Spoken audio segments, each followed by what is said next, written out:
안녕하세요. 지난 한 주도 중국에서 많은 일들이 있었습니다. 제가 볼 때 가장 인상 깊은 소식은 우한시가 산하 기업이나 구정부를 상대로 공개 빚 독촉에 나선 겁니다. 이건 1차적으로는 당연히 우한시가 돈이 없으니까 못 받았던 채권 회수 작업을 벌인다 이렇게 볼 수 있고요. 또 더 나아가서는 우한시 공무원들이 우한시 경제가 어려워도 내 탓이 아니다 이런 면피 작업에 나선 것 아닌가 이런 생각이 듭니다. 우한은 지금은 전 세계에서 가장 유명한 도시 중에 하나가 됐죠. 코로나19가 우한에서 시작됐고 우한 폐렴으로도 한참 불렸기 때문인데요. 우한은 2020년 1월부터 4월까지 아주 강력한 봉쇄를 당했습니다. 시 경계를 출입하는 것도 안 됐고 시내 대중교통도 안 다녀서 우한 폐렴 환자들이 추위에 몇 시간씩 걸어서 병원에 가기도 했습니다. 당시엔 코로나19 독성도 심해서 정말 수많은 사람들이 죽어갔습니다. 사실 우한은 중국에서도 인구도 많고 상당히 중요한 도시 중 하나입니다. 후베이성의 성도이기도 하고요. 인구가 1,400만 명, 중국에서 8번째입니다. 자동차 전자산업 중심지로 중국 자동차공업협회 본부가 우한에 있습니다. 샤오미가 전기차 사업 진출을 선언하면서 본사를 우한으로 옮기기도 했고요. 대학이 많아서 중국에서 스촨성, 청두와 함께 가장 젊은 도시로 꼽히기도 합니다. 그런데 2020년 봉쇄로 경조가 아주 어려워졌습니다. 오른쪽 그림은 우한시 정부의 연간 재정 수입 추인데요. 2018년까지 빠르게 성장했고요. 2019년에 조금 주춤했습니다. 2020년 20%나 쪼그라들었고요. 2021년에는 그래도 반등했는데 작년에 다시 줄었습니다. 그리고 올해 1분기에도 작년 1분기보다 8.5% 줄었습니다. 1분기는 제로 코로나도 해제했는데 재정 수입 감소세가 이어진 겁니다. 그래서 우한시가 채무 빨리 갚아라 이런 공고를 했습니다. 채무자는 시에게 빚을 진 주체들이니까 주로 공공부문이겠죠. 산하 국유기업, 연구소, 구정부 이런 259개가 리스트에 올랐고요. 총액은 3억 이안, 약 563억 원입니다. 현재 기한이 2018년 말까지인 채권들이니까 채무불이행 상태가 4년이 넘은 겁니다. 국유기업이나 구정부들이 자기 상관격인 시정부에 돈을 안 갚은 건 진짜 돈이 없어서겠죠. 우한시도 그걸 모르진 않을 겁니다. 그런데도 이런 공고를 내는 건 어쨌든 최선을 다하는 모습을 보여줘야 하기 때문이 아닐까 싶습니다. 중국의 개혁개방 시대 40년 동안 지방공무원의 성과 평가 기준은 경제성장이었습니다. 시진핑 3기에 접어들면서 충성도가 가장 중요해졌다는 평가도 있는데요. 물론 충성도가 가장 중요하겠지만 별별력이 그렇게 높지 않죠. 경제성장은 여전히 중요한 임무일 거고요. 또 3기 집행부가 경제성장을 내걸었으니까 지방정부 공무원들은 어떻게든 성과를 내려고 할 겁니다. 다음엔 윈난성 성도인 쿤밍시 얘기를 좀 해보겠습니다. 윈난은 운남이라고도 하는데요. 관광으로 유명한 성입니다. 리장, 따리, 샹그릴라 이런 관광 도시들이 있고요. 31개 성시 중에서 GDP 순위는 18등, 1인당 GDP 순위는 23등이니까 그렇게 잘 사는 지역은 아닙니다. 재정적으로도 체력이 약하고요. 쿤밍시에서 최근 지방정부 융자기구 LGFV 두 개가 연속으로 디폴트 위기에 몰린 사건이 있었습니다. LGFV는 지방정부의 자산을 담보로 자금을 조달해서 인프라 사업을 벌이는 특수목적 법인인데요. 실체는 지방정부가 소유권을 가진 국유기업이지만 그 부채는 지방정부 계정으로 잡히지도 않고 공식 통계도 없어서 중국의 대표적인 숨겨진 부채로 꼽힙니다. 대략 추정으로는 중국 연간 GDP의 절반이 60조 위안, 약 1경 원 이상이라고 하는데요. 이런 LGFV가 연쇄적으로 도산하기 시작하면 중국 경제에 정말 큰 위기가 올 수 있다고 합니다. 쿤밍시에서 공공주택 사업을 하는 LGFV인 쿤밍 토지개발투자가 만기가 지난 19일이었던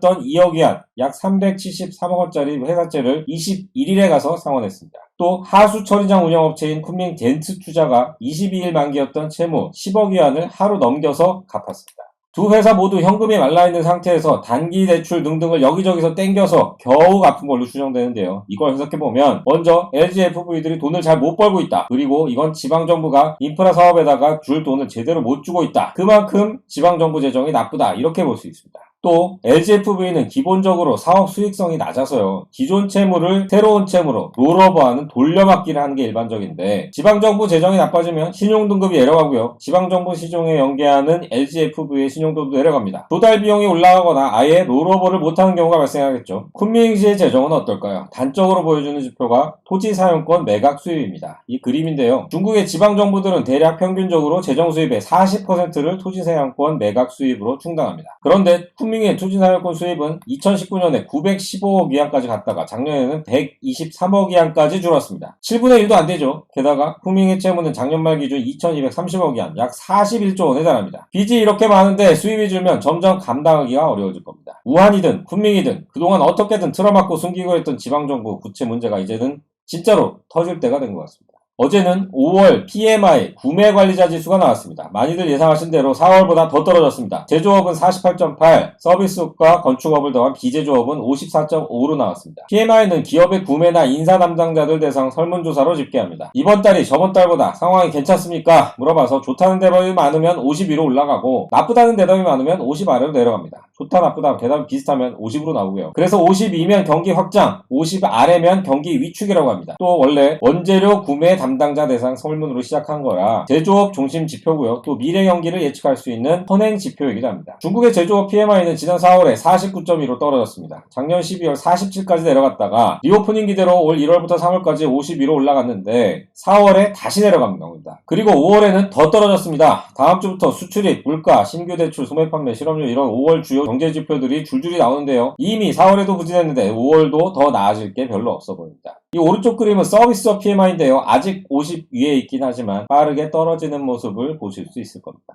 이번에는 세부 지표들입니다. 제조업 PMI고요. 주요 5개 세부 항목 중에 왼쪽 그림인데요. 4개가 4월보다 나빠졌습니다. 공급망만 좋아졌고요. 특히 종업원 고용 지표가 많이 떨어졌습니다. 사실 이건 지난 2월 반짝 52로 올라간 걸 빼면 1년 내내 50 아래입니다. 중국 기업들이 사람 안 뽑는다는 얘기죠. 신규 주문은 3월에 53까지 올라갔다가 4월, 5월에 48로 내려갔습니다. 이것과 연결되는 게 오른쪽 참고 지표 중에서 첫 줄인 수출 주문인데요. 수출 주문도 같은 추세를 보이고 있습니다. 신규 주문이 적다는 건 앞으로 당분간 기업 활동이 어려울 거라는 의미죠. 또 하나 주목되는 게 원재료와 출고 가격입니다. 오른쪽 표에서 동그라미 표시한 부분인데요. 5월 원재료 구매가 지수가 40.8, 공장 출고가 지수가 41.6인데 다른 지표들과 비교해서도 현저하게 낮습니다. 이건 먼저 기업 입장에서 제품 가격을 제대로 맞지 못한다. 수익성이 떨어진다는 뜻입니다. 또 더 크게 보면 물가가 떨어지는 상황을 확인할 수도 있습니다. 정상적인 경제 발전 상황이면 물가가 완만하게 오르는 게 일반적입니다. 급격한 인플레이션도 경제에는 나쁘지만 경제학자들이 더 우려하는 건 디플레이션이죠. 중국 경제가 장기 침체로 갈 수 있다는 위험 신호가 바로 물가 하락 추세입니다.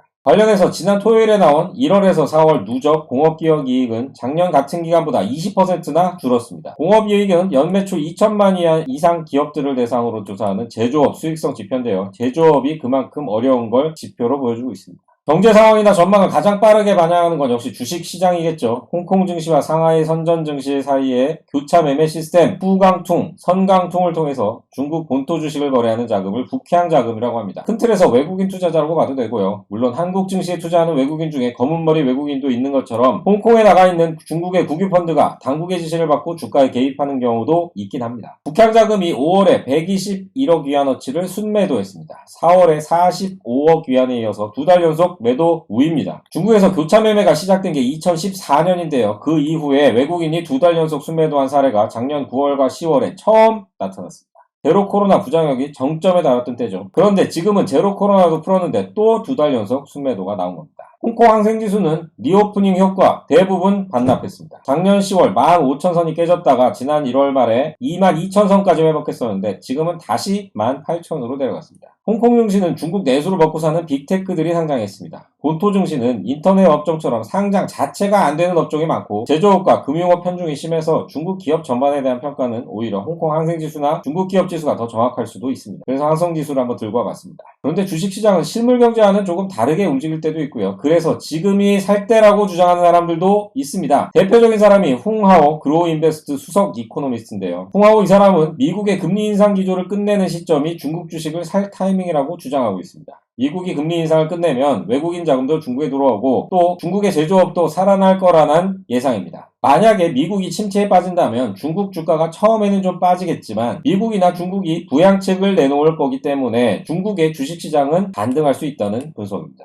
결과적으로 경기가 좋아지든 나빠지든 주가는 뛸 거란 얘긴데요. 참으로 역설적이지만 주식시장에는 이런 논리를 펴는 분들이 상당히 많습니다. 이 홍하오는 글로벌 금융위 때부터 중국 증시 반등 시점을 상당히 정확하게 맞춰서 세계적으로 이름을 날린 애널리스트입니다. 최근에는 제로 코로나 해제 직후 주가가 뛸 거라는 것도 맞췄고요. 그런데 또 한편으로는 중국 교통운행사나 보쿰 인터내셔널에서 리서치 센터장을 하던 작년 4월에 상하이 봉쇄를 비판했다가 소셜미디어 계정이 차단됐고 보쿰을 떠나게 또 했던 인물이기도 합니다. 그 이후에 그로우 인베스트에 취직을 하긴 했는데 그 이후에 중국 증시 강세론을 조금 더 자주 주장하는 것 같다는 느낌도 듭니다. 이 사람 말을 믿을지 말지는 현명하신 시청자 여러분께서 잘 판단하실 걸로 믿습니다. 지난주 베이징 나우도 정말 많은 분들이 시청해주셨습니다. 감사드리고요. 다수의 동의를 받은 댓글들을 일부에 소개해드리면, 먼저 외국인이 이탈하면 중국이 성장세를 유지하기 어렵다는 의견이 있었습니다. 중국이든 어디든 현실적으로 외국인 투자가 빠지는 나라는 성장하기가 어렵겠죠. 또 다른 분은 중국 부채 문제를 지적해주셨는데, 여기에 대해선 서구 시각으로 보는 견해라는 지적도 있었습니다. 네, 저도 제가 너무 서구적인 시각에서 중국을 보는 건 아닌가 하는 생각을 가끔 합니다. 또 그런 생각을 더 자주 해야 한다, 이런 생각도 합니다. 중국은 중국 특유의 성장 모델을 구축해온 것도 사실이고요. 또 중동, 아프리카, 남미 이런 데서 우리가 알고 있는 것보다 훨씬 깊고 넓은 네트워크와 성장 기반을 구축해놨다는 부분도 있습니다. 리만 사태가 쳐져도 미국이 결국 다시 살아나는 것처럼 중국이 위기를 맞더라도 재기할 가능성이 충분히 있다는 생각도 해야 할 것 같습니다. 지금까지 베이징 나우였습니다. 시청해주신 여러분 고맙습니다.